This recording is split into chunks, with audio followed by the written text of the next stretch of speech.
Hey friends, thanks so much for joining me today. I want to show you the amazing field trip we were just able to go on with my physical science class.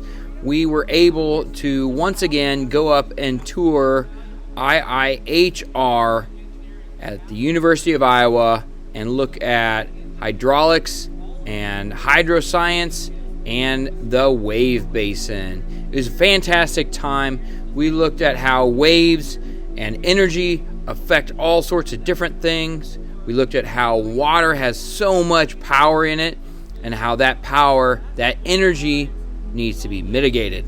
So I really appreciate IIHR and Tony allowing us to come up there and spend some time with him and learn from him.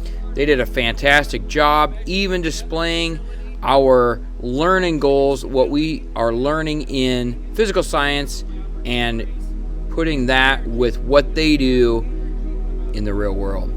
So thanks so much to IIHR. I really appreciate it. It was a great trip.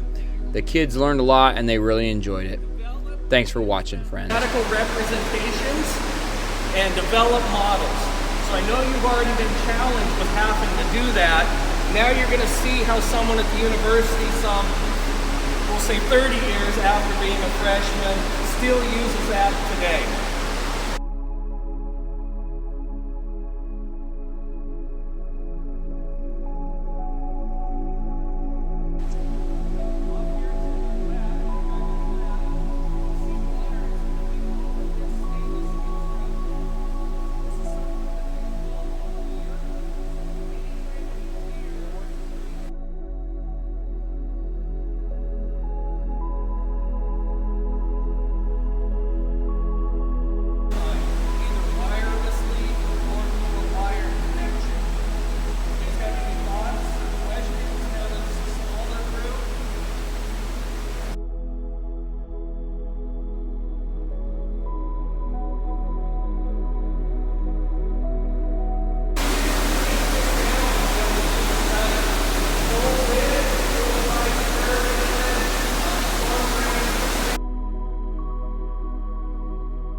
The closer it would be to the curb, the flatter the slope, the further it would be out from the road.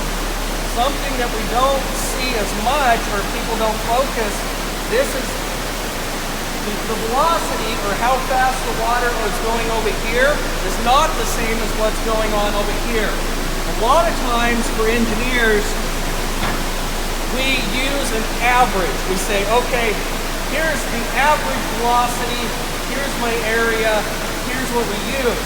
In reality, and with physics, everything ends up being three-dimensional. So when you make a mathematical representation, oftentimes that is very computational heavy. So it's hard to compute all of the physics. So we simplify that down. But there is a true reality to it, that it has a velocity distribution where things on one side will go slower than the other. So we're helping them compare what happens in reality in a full, true physical form, estimate or see how good their simplified calculations are doing for placing that. We will see that a lot more water could go into that inlet, but some of the water just doesn't have a chance to even get there. So if it were steeper, more would get to that side and have a chance to go in there. What do you think if we make the road steeper? Will more go in it or less? More? How come more? So it's actually the opposite of what you think. The faster you go, this water gets going faster and doesn't make it over. So right now, if I put dye here, it's going to go right down that line until slope takes it over to the side. So if I come out here,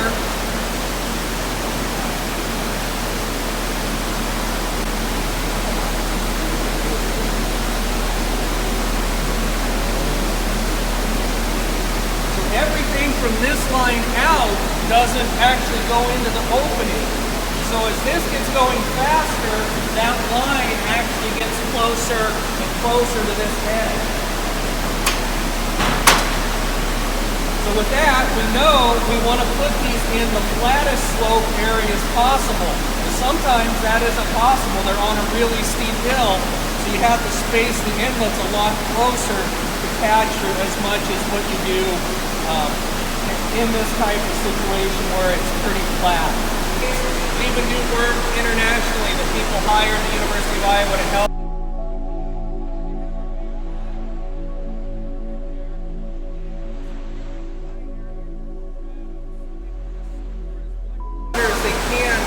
That for drinking water and irrigation water to farmers when they have really dry years. So instead of putting a dam across the river, they're going to divert flow into this forebay, and then they have a set of pumps that will pump this and they'll fill this reservoir. So they don't have a really big flooding concern, but you still have to provide some relief if the water was completely full and they got more water like a big rainstorm. You don't want that going over the face of the dam and doing damage to a high-risk dam. This dam is about 250 feet high in real life, so 10 times higher than this ceiling. So it'd be and a lot of water. So there's towns that are downstream, so it'd be a catastrophic event if this were to fail. So they have what's called a service spillway or an auxiliary spillway that lets water out if it were full. Funny story, it used to be called an emergency spillway. Nobody likes the term emergency at a dam anymore, so it's now called a service spillway. Almost 90 degrees, and they need to bring the flow down. This is 1 to 12 scale. So now 1 inch in real life, this model equals 1 foot in real life. So 12 times bigger in real life.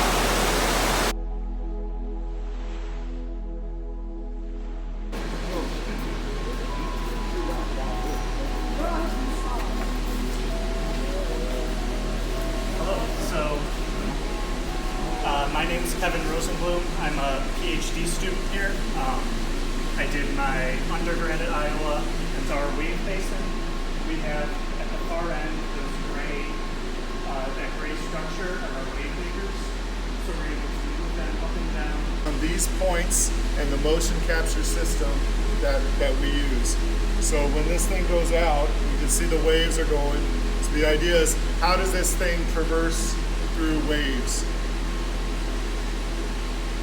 So you can see this is the motion capture. You can see really these are very regular waves. You can see how the boat has the same wave pattern. And then in this one, this study was just about how does it go from the beach out into the water. But the study that Kevin was showing was also about how it turns, how the waves affect the turn. But you can see through that motion capture now we can load into a mathematical computer model that will predict how that thing will move in different wave conditions. So it'll predict if you hit it with a wave of this size, will it overturn or not? That's the kind of question, so that the motion capture system can see it better underwater. And then there's a frame, like a sensor box, basically. And once it crosses over the edge of that box that it can see underwater, then we start getting this same kind of motion capture. So again, it's very difficult to ahead of time predict with math exactly the track of that little ball in the water. So that's why we use these physical models to help us make sure that our mathematical models make sense.